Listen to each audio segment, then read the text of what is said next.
from the women.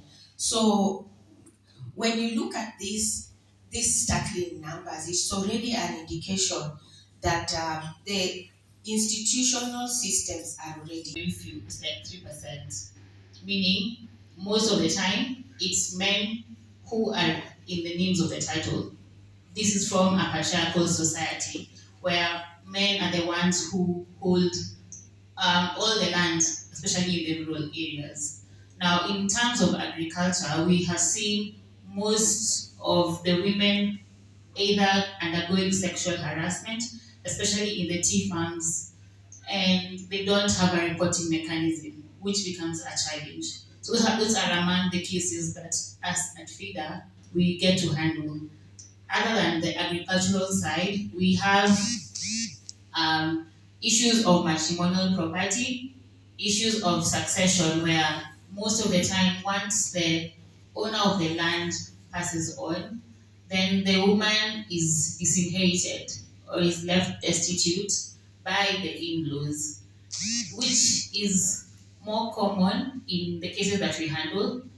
So most of the times, the women who come to access justice in the office is either they have been removed from the property that they have known or they have tilled for over 40 years, and once their husband dies, then the in-laws take over and they leave the widow destitute.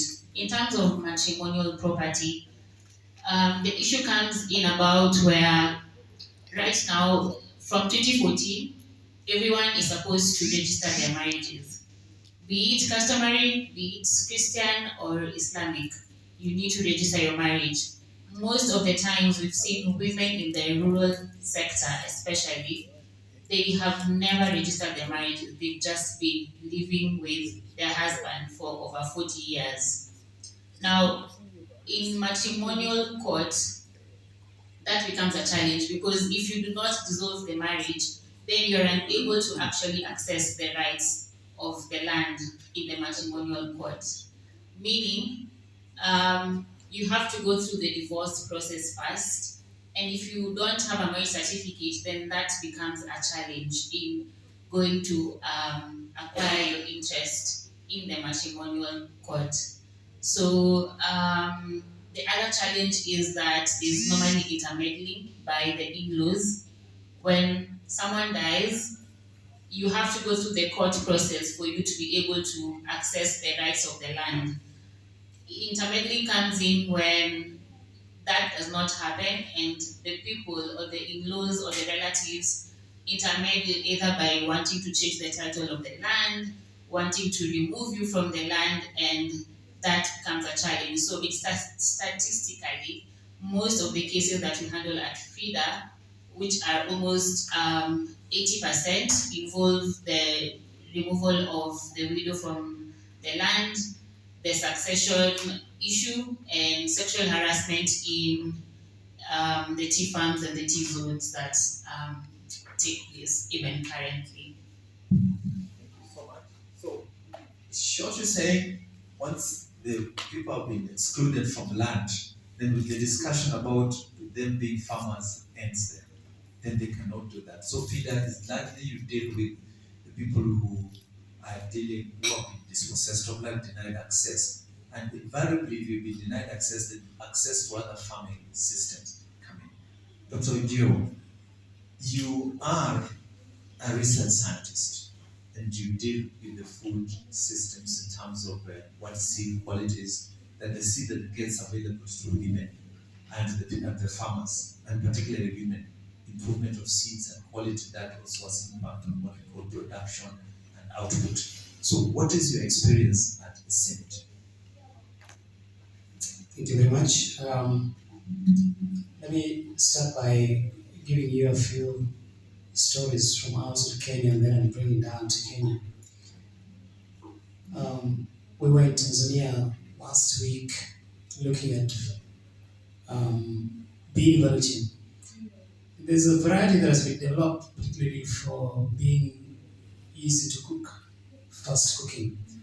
While gathering men and women, we were hammering the point, this is a good variety, it's good for women, it saves energy, it saves the time, You don't have to, spend a lot of money buying charcoal to cook it. And the men that are there told us, wait a minute, this variety is not just a women variety, it's also our variety. Why? Because when the charcoal is exhausted, the women will come and ask for money to buy more charcoal. So it's not just theirs, it's ours too. Oh, it is low in fertilizer, it cooks fast. Yes, it's their variety we appreciate, but you know what? When it takes too long to cook, the person who complains is a man. I'm trying to put this perspective to say that sometimes we are attacking the problem most likely from the wrong perspectives and assuming that the problem is the women. I think women are not the problem. Many times men are the problem. And I think unless we address men as a problem, then we will continue to remain under that problem because we didn't address the challenges of men.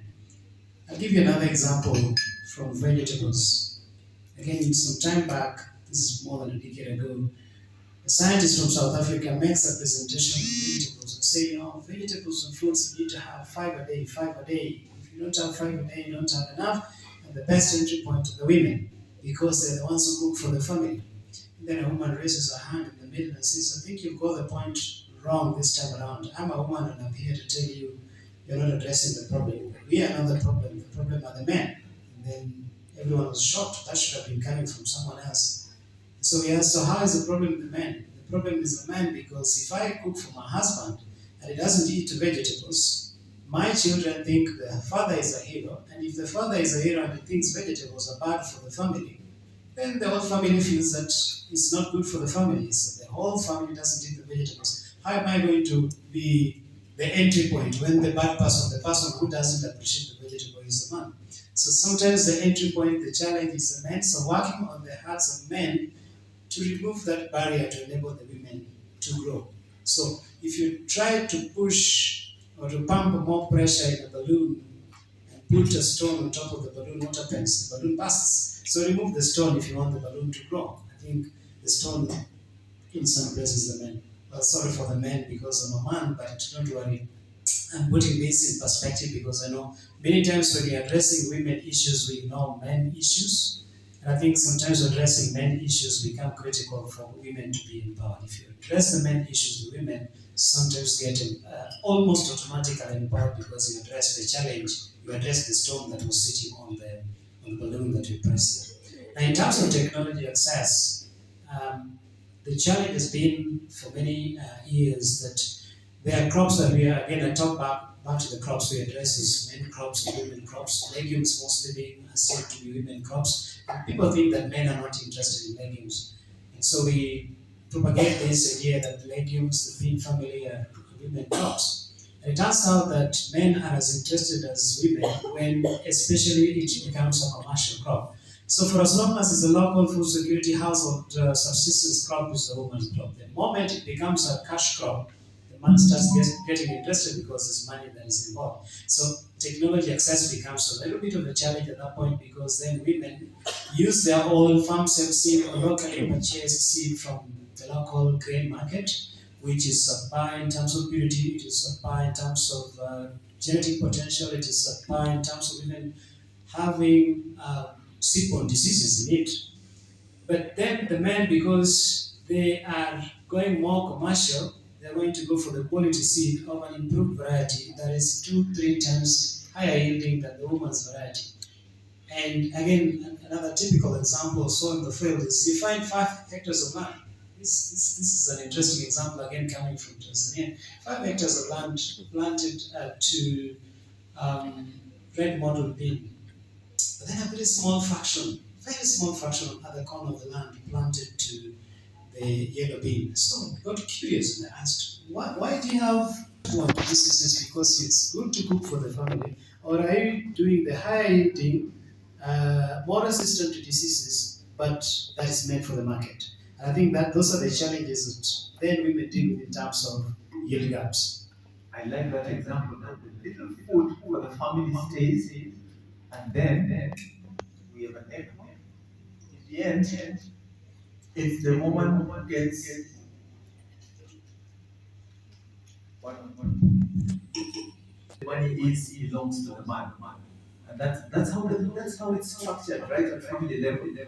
So to you, Tracy, what legal protections, what policy enforcement changes would mostly improve the women's access to land and land which is a critical resource of production, economic empowerment and research and in terms of sustainability? That how does FIDA come into this, help women get access to land? And land means titling and all other things. Because if you have a title, then you have access to credit and other resources. How does FIDA help women? So the first thing that we do is legal awareness. Because if there's no legal awareness, it means that the women in the rural area especially are not able to know of their rights. And the rights begin by knowing that you have these rights and you can do something with these rights. So for how we come in, other than the legal awareness, we work with elders in every county who help us in translating the legal jargon and the legal words into a language that the women can understand. So this would be to help them in knowing the processes that they need to be able to register their land. So some of the enforcements that we would want is the registration of the land to be in both names. For example, of spousal, we would require that both spouses' name appear on the title as joint owners as opposed to one person's name. That will be quite helpful once the matter proceeds to court and you're dividing the property.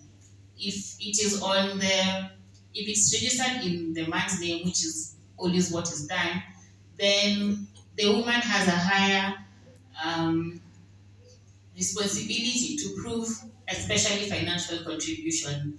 And now, financial contribution, we know most of the time women don't keep receipts for things that they have purchased in the household, and they normally do most of the child care, childbearing, taking care of the home, which resonates to non-monetary contribution.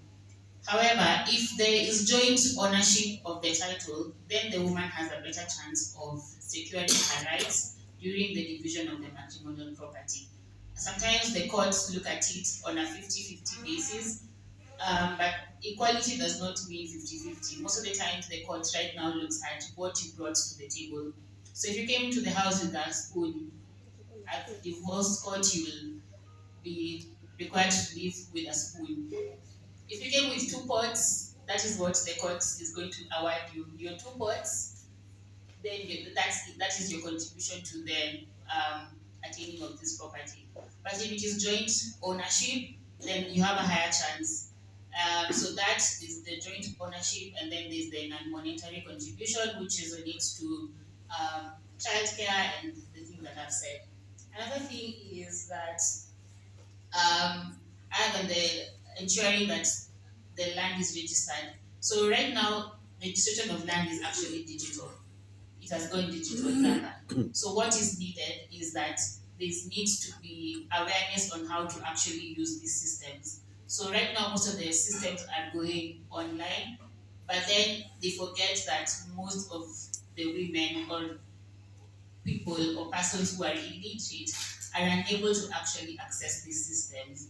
Therefore, they're unable to be able to know what they need to do. So if they are actually taught or they are given awareness on what systems they need to do and how they need to do, then they're able to actually they actually be able to do the processes by themselves. They don't need to go to a lawyer to do this for them. They don't need to seek the help of somebody else. For example, the small claims court is very user friendly. Anyone from anywhere can actually file a case under the small claims. So my suggestion would be that the same should apply across succession and or succession matters, so that I don't have to come all the way from Busia to Kisumu to actually register a case or register the process, because that would mean also I will have to leave my work as a woman, I'll have to leave the home unattended, and I have to go and file a case which is not economically, does not make economically sense. Maybe then you could respond. You talked about if you come with a spoon, you leave with a spoon.